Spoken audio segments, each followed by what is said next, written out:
Ó Virgem Santa, rogai por nós, rogai por nós, ó Virgem Santa, pois precisamos de paz. Salve, gente minha, nas águas do Cone Sul. Eu sou Cláudia Rick, tamo junto nas houses, Quantum House, e a pergunta é sobre a transição, né? Quem está atravessando uma transição? Quem está em transição? Eu dei risada com uma gravação antiga do Al Siebert, que ele pergunta numa sala cheia, quem está em transição? Que todo mundo riu, né? Tipo, quem não está em transição, né? E eu queria falar um pouco das coisas da transição, das coisas da resiliência. Resiliência, que é um tema que começou a ser estudado em 1937, o termo da física foi trazido, emprestado para a psicologia, e este homem, Al Siebert, desde 1960, dedicou sua vida para determinar o que é a resiliência, os tipos de resiliência, como é que a gente é resiliente, é possível aprender a ser mais resiliente.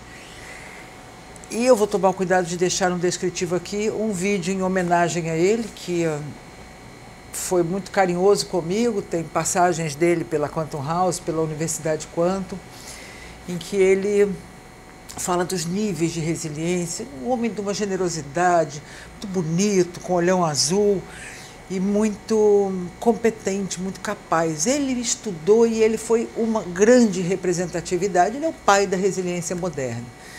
Eu procurei, por ocasião de começar a escrever o Sobreviver e de fazer o método Quantum, porque eu queria incluir uma medida de resiliência num sistema de assessment com alto nível de acuidade, em que a gente consegue, de verdade, determinar o nível de resiliência das pessoas para cada coisa, né?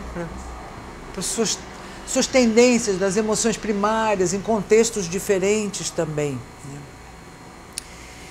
E o Al Siebert me recebeu com muita generosidade. Quando eu consegui encontrá-lo nos Estados Unidos, em Baltimore, Washington, ele fez o Quantum e ele disse, nossa, você conseguiu fazer algo muito objetivo e muito simples, de um conceito muito complexo, eu estou impressionado. E a partir daí, ele foi mais do que um parceiro científico, um padrinho, um autor de respeito, ele foi um amigo generoso. Nós fizemos muitas coisas juntos, ele fez o prefácio do meu livro Sobreviver, que é esse daqui, que eu vou referenciar para vocês hoje, sobre transição. E eu trouxe o livro dele para o Brasil, infelizmente depois que ele já tinha passado, ele passou em 2009. Em 2018, a gente fez o Resiliency Summit, tipo um resumo, assim, aquela nata do que tem de melhor em resiliência, convidamos vários autores e fizemos esse evento em São Paulo. A viúva dele veio, que é a Molly Siebert, a Christine Pinterich, que é responsável editorial e sobrinha dele, e o Dr. Glenn Fass, além da Michelle Atlas, de Nova York. Nós todos fazemos parte desse board que criou o Instituto Al Siebert de Resiliência. Os melhores sobreviventes fazem isso, né? Tem uma perda, fazem uma associação para ajudar pessoas que têm uma situação parecida, familiar ou de saúde, referente a determinada doença ou referente a determinado desafio. Buscar outros sobreviventes que estão com a mesma experiência ou que já passaram por algo similar é um dos elementos importantes da resiliência. O que eu acho curioso, que em algumas maldades e injustiças justamente se proíbam que as pessoas possam se comunicar entre si com aqueles seus pares, né, que passaram coisas parecidas. Mas o Al Siebert, nesse livro, que enfim eu trouxe pela Quantum House, Universidade Quantum, quando não está esgotado vocês encontram, ele vende muito, todos esses livros vendem muito, mas no quantumhouse.com você acha em livros, em bom português. E aqui numa determinada passagem que eu abri para vocês, falando de transição, as transições são um pedido de mudança, né? Você já se recusou a aceitar a verdade sobre algo? Já aconteceu de você ter algo dando errado porque você não estava prestando atenção ao que estava dando certo ou ao que estava acontecendo? Então ele sugere aqui algumas perguntas que eu vou sugerir a você fazer, que também vão aparecer no Sobreviver. Quando você se deparar com uma grande dificuldade inesperada, pegue um bloco de notas e escreva a pergunta mestra. Quais são as perguntas importantes que eu devo fazer? comece a listar perguntas, como, por exemplo, o que está acontecendo? O que não está acontecendo? Qual a gravidade disso? Quanto tempo eu tenho? Quanto tempo não tenho? Devo fazer alguma coisa? Nada. O que os outros estão fazendo? O que não estão fazendo? Por que não? Onde eu entro nessa situação? Como os outros estão reagindo? Quais são os meus sentimentos? Como sou visto por eles? O que os outros não estão percebendo? Em seguida, busque respostas mais agilmente que puder. Quanto mais rapidamente você captar a realidade total do que está acontecendo, maior será a vantagem de resiliência que você terá. A curiosidade se conecta com a resolução criativa de problemas. Possuir muitas informações precisas conduz a soluções criativas e práticas para problemas da vida real. Esse livro é um bálsamo, é um best-seller internacional, nós somos o 9º país a ter esse livro aqui, e eu fiz o prefácio do livro dele, quase que em agradecimento ele ter feito o prefácio do meu livro Sobreviver, que saiu primeiro pela Saraiva, foi best-seller por 12 anos, e aí gerou o programa 12 Portais de Resiliência na Invalidação, em vídeo, que acompanha o livro. Lá no 8º portal, tem a coisa do estresse, né? Numa fala do Alcibert sobre resiliência na transição, ele lembra que o Hans Sale foi o psicólogo que primeiro nomeou, psicólogo não, né? Porque na verdade ele era um estudioso da biologia que nomeou o estresse. E o Al fez revelações importantes. O europeu, o Sale, se formou mestre, depois PhD em Química Orgânica, isso em 1934, no Canadá e nos Estados Unidos. Aí ele baseou sua observação no que chamou de Síndrome de Adaptação Geral, SAG, Síndrome de Adaptação Geral, em que ele estudou os alarmes do corpo e as suas capacidades de resposta, que exaurem-se, essas capacidades de resposta se exaurem se os alarmes forem constantes. Na SAG, o Sale se focou no fato de que as glândulas e órgãos do corpo reagem de uma maneira similar a muitos males e doenças diferentes, toxinas e venenos. Então, Hans Sale queria conhecer a fisiologia do estar doente. Descobriu que a pressão alta, os ataques do coração e as úlceras diminuem a resistência do sistema imunológico. Descobriu também que a exaustão fisiológica não é sintoma de um mal ou doença específica, é um mal de adaptação. Isso é, ocorre quando a capacidade do corpo de responder a demandas constantes se exaure literalmente. Ou seja, é a mudança e não a oposição que nos exaure. O Alcibert, no seu brilhante livro The Survivor Personality, a personalidade do sobrevivente, ainda não temos em português, mostra que Hans Sale fez uma correção. Ele afirmou que não deveria ter usado o termo estresse, oposição, opressão, mas outro termo. Se a palavra estresse significa a interação entre a força e resistência, os estudos mostram que o que gera a somatização e a exaustão do sistema imunológico, que traz as doenças resultantes de estresse, vem, na verdade, de males de adaptação. Assim deveria ter sido empregado o termo esforço. É o esforço constante, mas não contrário de adaptação que gera a síndrome de adaptação geral. Vou simplificar para você. Em outras palavras, nós podemos observar pessoas com muitas mudanças positivas e com síndrome de adaptação geral, ou seja, adoecendo. Uma cliente minha estava feliz da vida. Tinha se casado com um homem que amava muito, foi promovida no trabalho, ganhou um carro novinho do seu marido e adoeceu de estresse.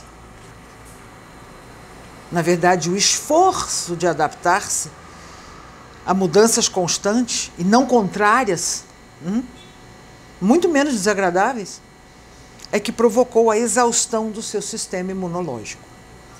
O conceito de estresse que a cultura assimilou é de que elementos estressores no trabalho, elementos não sei o quê, não tem um único elemento de estresse fora da gente. Ele só vira elemento de estresse quando ele vira um esforço interno de adaptação. E aí, quando a gente fala de transição, você está numa transição, Bom, tem algumas coisas que a gente deve olhar. Primeiro que nossa saúde agradece se a gente gerenciar esse esforço, muita mudança de temperatura, muita mudança, muito chamado de mudança, né? Pede que a gente se equalize um pouco, né? E as pessoas que têm um índice de referência externo têm mais dificuldades de buscar soluções criativas quando tem situações desafiadoras. Pessoas que têm um índice interno de solução podem buscar soluções criativas e não culpar os outros e não querer que alguém faça alguma coisa. Você vê na empresa ou no seu ambiente de trabalho, às vezes é preciso uma mudança e há resistência. A resistência, às vezes, é porque nós não tivemos uma comunicação que envolvesse adequadamente as pessoas. Se você não entende bem o porquê de uma mudança, não tem como você embarcar e apoiar. Então, às vezes, vale a pena a gente explicar um pouco, envolver as pessoas, contar qual é a intenção, por que nós fazíamos as coisas assim e agora nós estamos propondo fazer assado. Se a gente não explica, a resistência não é uma maldade, uma falta de vestir a camisa, é pura falta de espaço de manobra para se engajar, não é? Então, essa necessidade de comunicação é importante. As pessoas que têm índice externo de referência demais precisam de uma autoridade dizer para elas, olha, eu quero que você faça 1, 2 e 3. E isso dá para elas a segurança que elas precisam de ir fazer 1, 2 e 3. Isso não significa que elas têm má vontade, só que frustradas as pessoas apresentam resistência. E quando a gente pode apresentar ou conduzir uma orientação, a gente ajuda o sistema como um todo a se desenvolver, sabe assim? Para você tomar ação, você tem que ter a capacidade de se perguntar o que eu posso fazer melhor. E não o que eles poderiam fazer, o que o outro... Não o que o outro poderia fazer, né? Quando o outro não quer aprender o que ele pode fazer melhor, ele não tem como engajar num processo de mudança e adaptação que precisa ser de time, né? Num processo de transição, você vai ter que fazer o luto de alguns processos, de alguns hábitos, de algumas coisas que você fazia antes. Por que você vai deixar de fazer? Por um processo melhor. Aquilo do passado, que não serve mais, pede novos caminhos, novos programas, novas maneiras de se conduzir. E isso pode significar uma perda. A gente deve ajudar essa transição mudando os móveis de lugar, pintando uma parede, mudando alguma agenda, a maneira como a gente faz o trabalho. Na transição, a gente criar um contexto ou uma ambientação visual até, do novo cenário, das novas práticas, desse amanhã dessa mudança que nos permite nos sentir com esse ar fresco das coisas novas que a gente gostaria e precisa que aconteça, né? Então a gente vai deixar, além dos móveis, novas dicas, pontuações, coisas que facilitem o processo. Você também pode manter um diário, escrever diariamente, né? Levar em consideração os seus sonhos, como você está se sentindo todos os dias e se trabalhar nisso. E às vezes o contexto externo não te ajuda, porque pode haver limitações que não dependem de você e que você vai ter que, apesar, sabe aquela música? Apesar de você, amanhã há de ser outro dia. Essa música foi de um tempo que a gente gostava mais dela. Essa música foi de um tempo em que o protesto tinha um sentido de realmente querer a liberdade de todos, né? Então, apesar de você, essa circunstância é algo que você não tem como mudar ainda, tem que ter uma avaliação equilibrada das coisas, mas amanhã é de ser outro dia. Isso não te impede de dar a boca para dentro, se manter em contato com os seus melhores recursos. O medo é uma energia, o estresse, como então chamado, né? A preocupação mental, a energia de ficar contabilizando o que deu errado e a catastrofização, né? Dos livros Quantum House, esse aqui que é do estresse pós-traumático complexo, esse aqui esgotou, mas está saindo semana que vem, já chega mais, talvez quando esse vídeo estiver chegando para vocês já tem mais. Pete Walker, 6º país em que esse livro está sendo distribuído, bom português, aqui grande. Isso aqui é uma bênção, né? E aqui se fala muito claramente que a catastrofização, eu imaginar o pior do pior e eu começar a acreditar nisso e eu começar... É parte do estresse pós-traumático complexo. De gatilhos de quando eu fui abusado, usado, enganado, não amado, desprezado, impedido. A gente pode ter pequenas partes de traumas não endereçados que ficam aí. Então eu preciso ter muita calma e dizer, eu sinto medo, mas não estou em perigo. Eu tenho um corpo grande, avalie as perguntas que eu fiz ali do livro do Alcibert, avalie a situação como um todo e não se precipite. Como dizia o professor Olavo, não parar, não retroceder e não precipitar. Não parar, não retroceder e nem precipitar. Lembrando que precipitar é retroceder. Começa a imaginar perigos, começa a fazer novelinha de terror na cabeça, sem base na realidade, com base num emocional aí. Tudo bem, respeite sua intuição. A avaliação da realidade a gente tem que ter e às vezes a gente percebe que tem algo que tem que fazer. Mas às vezes a gente está dando comida para o monstro de uma ansiedade sem base numa realidade. Poupe-se. Antecipar, precipitar é retroceder. Então, não parar, não retroceder, não precipitar. Eu tenho um corpo grande, sinto medo, mas não estou em perigo. Se eu faço imagem de terror, eu também posso fazer imagens positivas e realmente me manter num estado de recurso, de confiança, de discernimento. Eu sei que tem gente que desde a época que começaram as manifestações no Brasil, sei lá, estou falando de 15, 16, aquela época lá dos caminhoneiros, tem histórias de terror que não ia ter comida na segunda-feira, que vai faltar tudo, que vai se acabar tudo. Gente, tem gente que ganha dinheiro vendendo desespero. Vocês não podem cair no conto. Eu sigo canais de sobrevivencialistas, algumas coisas a gente faz, eu tenho um pequeno banco, e se você puder guarda um pouco de dinheiro, mas não dá para você fazer a vida em cima disso.